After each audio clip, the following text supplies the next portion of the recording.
ازيكم يا شباب عاملين ايه؟ الورك فلو بتاع النهارده وفي الحقيقه مش ورك فلو واحد، هو ثلاثه، لان ده سيستم انا جايبه لكم من ارض الواقع.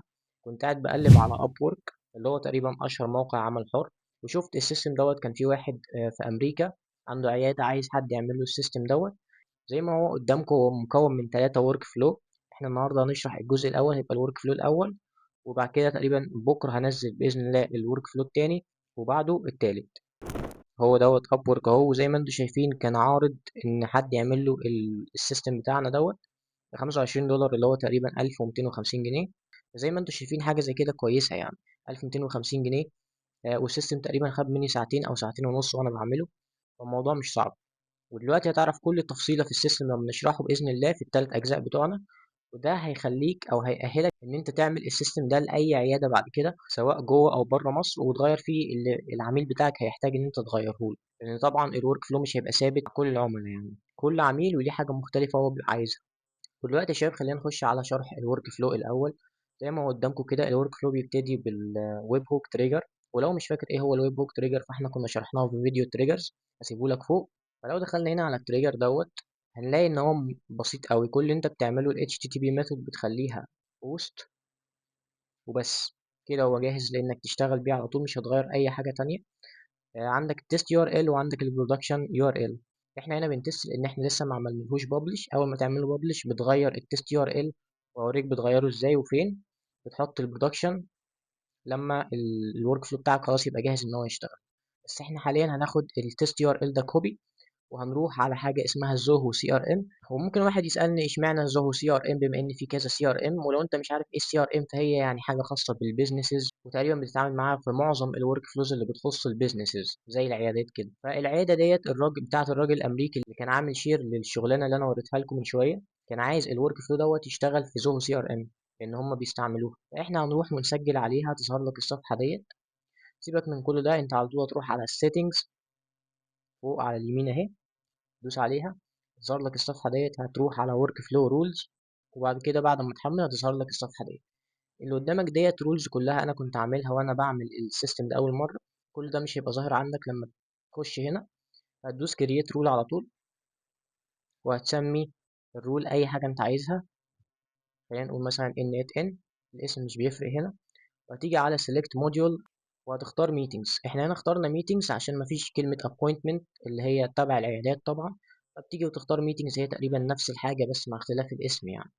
هو في السي ار ام بس يبقى اسمها meeting، ولكن احنا هنتعامل عليها انها appointment. الخطوة اللي بعد كده بتيجي هنا وبتختار record action create، وهتدوس next.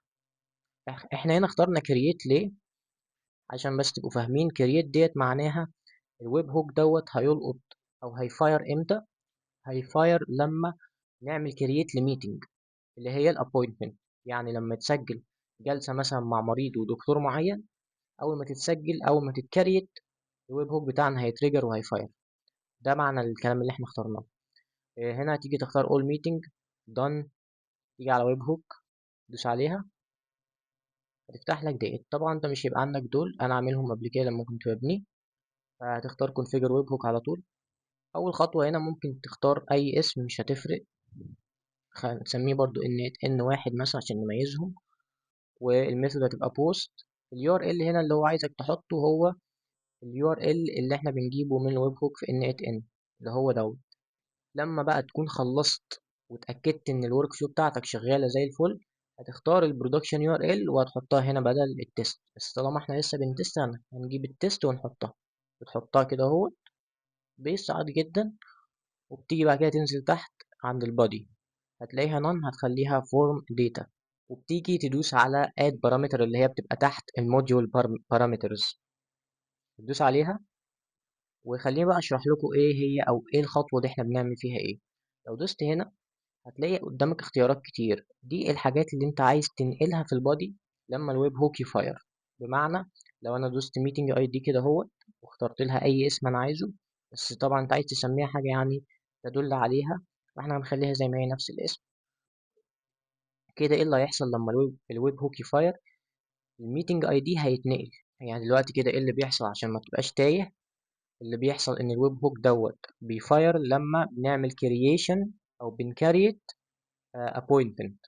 او جلسه او اللي هي اسمها ميتنج في السي ار ام، كل ما بنعملها الويب هوك بتاعنا هنا في ان 8 ان هيفاير. تمام. وهينقل الميتنج اي دي دوت. احنا طبعا مش عايزين ننقل بس الميتنج اي دي، احنا عايزين ننقل كذا حاجه هوريها لك دلوقتي. فديت يا شباب قدامكم الرول اللي انا كنت عاملها قبل كده، دي كل الحاجات اللي انت عايز تنقلها علشان تخلي الورك فلو ده يعني يشتغل بكفاءه. عندك الميتنج اي دي والتو ديسكريبشن، انت بس بتختار نفس اللي انا مختاره مش اكتر. ممكن توقف وتنقلهم يعني كل دوت. بس في حاجه بس عايز اقولها لكم عشان تبقوا يعني معايا في الصوره. انا هنا غيرت من ميتنج اللي في النص ديت، غيرتها لكونتاكت في اخر زي ما تقول اخر 5 او 6 غيرت لكونتاكت. ليه انا عملت كده؟ علشان انا مش عايز انقل بس حاجه الميتنج اللي احنا محتاجينها، احنا كمان محتاجين نعرف مثلا ايه تفاصيل المريض. يعني مثلا ايه اسمه، ايه الايميل بتاعه، ايه الرقم بتاعه، والكونتاكت اي دي دوت اللي هو بيبقى برضه اي دي في السي ار ام خاص بالمريض. فانت كل اللي بتعمله ان انت بس بتغير اللي في النص ديت لكونتاكتس بدل ما هي ميتنجز، وبتختارهم وبتسمي هنا ايا كان الاسم اللي انت عايز تسميه، بس خليها حاجه مرتبطه بالبارامتر فاليو عشان ما تبقاش تايه يعني. ولو حد هنا يعني بيتساءل ازاي بتزود اصلا البارامتر فيلد والحاجات ديت، بتيجي هنا على البلاس الخضرا ديت وتدوس عليها وبتختار عادي، وتقدر تكرر ده كذا مرة يعني. ولكن انا عملت كل الكلام ده قبل كده فمش هكرره. المهم انت بعد ما تخلص الخطوة دي عايز تدوس سيف اند اسوشيت، بس انا ادوس كانسل عشان اعملها قبل كده. وهتيجي هنا تحت وتدوس سيف وكده انت خلصت. خلينا بقى نجرب الكلام اللي احنا عملناه دوت باننا نكريت ابوينتمنت في السي ار ام. فدلوقتي يا شباب انت عايز تطلع للصفحة الرئيسية تاني وتيجي هنا في السيرش، تختار او تكتب ميتينجز اهو، وهتعمل كرييشن لميتنج عشان تجرب الويب هوك يعني تشوفه هيقرا ولا لا. بس طبعا قبل ما تشغل لازم تعمل اكسكيوت ورك فلو. انا هشيل دي من هنا عشان دي بس اللي تشتغل، مش عايز اشغل بقية الورك فلو كله.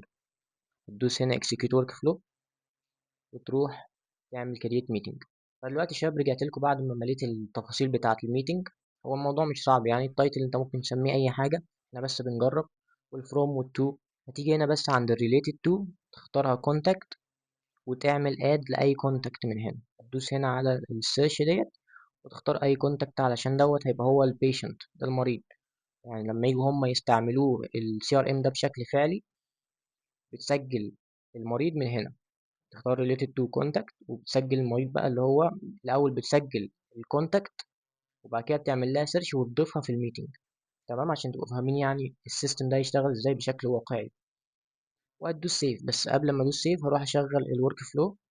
دوس هنا عشان كده المفروض هو يقرا بقى. كده المفروض يجي عندنا، هو بيقول لك هنا تبعت له ايميل، نقول دونت سند وبس كده. اهو زي ما انت شايف قدامك نور اخضر على طول، وقرا كل اللي احنا دخلناه. كل اللي احنا دخلناه اهو البادي، لو نزلت على طول على البادي هتلاقي في كل حاجة، ده الكونتاكت اللاست نيم والفيرست نيم بتاعه، والاي دي بتاع الكونتاكت برضه، والفون نمبر بتاع الكونتاكت. وديت بقى كل تفاصيل الميتنج قدامك اهي، التو والفروم والديسكريبشن، بس انا ما كتبتش ايه ديسكريبشن فهتلاقيها فاضية، والتايتل بتاع الميتنج، والايميل بتاع الكونتاكت. الخطوة اللي بعديها بسيطة جدا ما فيهاش أي حاجة، أنت بتدخل بقى الكلام ده كله، كل الداتا اللي أنت جبتها من السي ار ام هتدخلها في جوجل شيت. هوريك دلوقتي الجوجل شيت ده من جوه علشان تبقى فاهم. هو ده شاب الجوجل شيت من جوه اهوت. وانتوا طبعا اللي شاف الفيديوهات اللي فاتت هو عارف الجوجل شيتس يعني بنتعامل معاها ازاي. يعني تقريبا كل فيديو بنستعملها بانها اسهل يعني تول. بس في تولز تانية مشابهة لجوجل شيتس هنستعملها في المستقبل بإذن الله، زي اير تيبل مثلا. حاليا خلينا نركز في جوجل شيتس. فانت بتيجي بتكتب الكولومز اللي انت عايزها عادي خالص. تمام. وبتيجي بتختار ابند رو من شيت لان انت عايز تضيف رو زي ما قلت لكم اخر مره، ده اسمه رو. انت عايز تضيف رو هنا، فبتختار في النودز append row in sheet. تمام. وبتيجي values to send. كل حاجة هنا يعني بسيطة زي ما انتوا عارفين. الدوكيمنت بتختار الشيت بتاعك عادي، تدوس هنا بتختار الشيت بتاعك مش أكتر. وشيت 1 زي ما وريتكم ديت شيت 1 اهي، فبتختارها. وvalues to send هي دي بقى الحتة اللي احنا بنعمل فيها مابينج. لو مش عارف يعني ايه مابينج فهو باختصار ان انت بتجيب دي كده وتحطها هنا مش أكتر. وبتقعد بقى تعمل كده في كل حاجة. يعني مثلا الفيرست نيم هاجي هنا أسحبه وأحطه، لاست نيم نفس الكلام، وهكذا في كل اللي قدامك ده مفيش اي اختلاف، كلهم نفس الحاجه. الديسكريبشن هتلاقيها empty لان احنا ما ضفناش description واحنا بنعمل الميتنج. تمام كده يا شباب. بس في حاجة عايز اقولها لكم، جوجل شيت دوت في اخره حاجة تبع الورك فلو التانية، يعني دوت بيتضاف في جوجل شيت من الورك فلو التانية مش الأولانية اللي هو في الفيديو بتاع بكرة بإذن الله، اللي هي modified by و modified time. فدول انت ممكن تلاقيهم عادي جدا هنا، يعني هو بيبقى عامل كده على أساس إن انت تحطهم يعني. ممكن تسيبهم فاضيين أو تمسحهم كده عادي بما إنك مش محتاجهم، يعني مش هتستعملهم في الورك فلو ده. تمام كده الخطوة ديت. تعال نجربها بقى علشان نتأكد إن الكلام ده ماشي صح. زي ما قلنا هنعمل بين للخطوة اللي قبليها وندوس execute. بس الأول أنا عايز أشيل ديت وديت عشان أشغل دي بس. أدوس execute work flow. زي ما أنت شايف كل حاجة اتنقلت، كل حاجة اتنقلت للرو التاني بالبساطة ديت. هو ده كل اللي احنا بنعمله في الخطوة التانية اللي هي بتاعة جوجل شيتس. خلينا بقى يا شباب نخش على آخر خطوتين معانا النهاردة، وهما خطوة الجيميل والتليجرام. عشان تبقوا عارفين الخطوات دول عبارة عن ايه، انت هنا بتبعت confirmation ايميل للبيشنت. هتبعت له على الايميل، هتقول له مثلا ان انت خلاص الميعاد بتاعك اتسجل، الجلسة بتاعتك اتسجلت مع دكتور كذا الساعة كذا. تمام، ده اللي احنا بنعمله في الخطوة دي. اما خطوة التليجرام ديت فانت بتبعت للتيم بتاعك تقول له عن الجلسة، تقول له ان الجلسة ديت اتسجلت وميعادها من كذا لكذا ودكتور كذا اللي هياخدها مثلا. فديت للانترنال تيم وديت للبيشنت، للمريض. فخلينا نشوف الجيميل الاول. طبعا ديت نود سند مسج عادي يعني، بس انا سميتها. بتيجي هنا تعمل اد نود، لو كتبت جيميل هتلاقيها هنا اهو send a message اللي هي ديت. بس انا جيت هنا وسميتها، يعني مش هتفرق. انت لو سميتها مثلا، تعالى اوريك، لو سميتها مثلا هي نقطة اهو، هتيجي هنا هتبقى هي نقطة. فده اللي انا عملته. هندوس عليها بقى، اختار اوبريشن بتبقى send to دوت، بيبقى الايميل اللي هيتبعت عليه الرسالة اللي انت هتكتبها. فانت عايز الايميل بتاع البيشنت صح، اللي هو موجود في الخطوة اصلا اللي قبليها. الخطوة اللي بعديها السبجكت، تكتب اي سبجكت انت عايزه. انا هنا خليتها appointment created، انت ممكن تكتب اي حاجة او على حسب اللي العميل بتاعك هيبقى عايزه. والمسج نفس الكلام، ولكن لو حد مش عارف ايه الاخطر دوت، فانا بس عملت مابنج للفروم والتو، يعني قلت له الابوينتمنت بتاعتك بتبتدي فروم كذا تو كذا. الفروم خدت فروم حطيتها كده عادي جدا، التو نفس الكلام. عشان كده منور اخضر، لان اللي قدامك ده فاريبل يعني متحرك، مش حاجه ثابته. اللي بالابيض ده بيبقى ثابت، كلام انت كتبته مش هيتغير ابدا، يعني هيفضل كده في كل رساله. انما الاخضر ده كل رساله ممكن يتغير عادي. وبس كده، دي خطوه الجيميل. خلينا بقى يا شباب نخش على اخر خطوه بتاعه التليجرام. الخطوة ديت لو دخلنا على النود نفس الكلام أنا سميتها، ولكن هي send message. يعني لو جيت هنا وكتبت تليجرام هتختار send message، هتلاقيها فين، أو ممكن تكتب على طول send message، مش لازم تدور أهي. send a text message اللي هي ديت. أنا اخترتها وسميتها، سميتها notify team، أو ممكن تسميها notify internal team، أيا كان اللي أنت عايزه. المهم خلينا نخش عليها.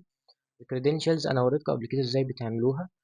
الكريدنشال دوت انت عايز تجيبه من البوت فاذر في التليجرام اللي هو دوت. بتروح في السيرش تكتب بوت فاذر، او لو انت كلمته قبل كده يبقى ظاهر عندك. تخش عادي خالص وتكتب او تدوس سلاش وبعد كده نيو بوت، هيقول لك تسميه. احنا هنسميه هنا اي حاجه، بس هو بيقول لك في اخره لازم تبقى كاتب كلمه بوت. فهنعمل كده مثلا، نقوم كاتبين بوت في الاخر عادي جدا. بعد كده اللي بيحصل ان هو بيطلع لك اكسس توكن اللي هي ديت، هتاخدها انت كوبي وهتروح تحطها في الكريدنشال. بس انا عشان عامل قبل كده يعني، تروح تحطها في الكريدنشال بيست وتعمل سيف.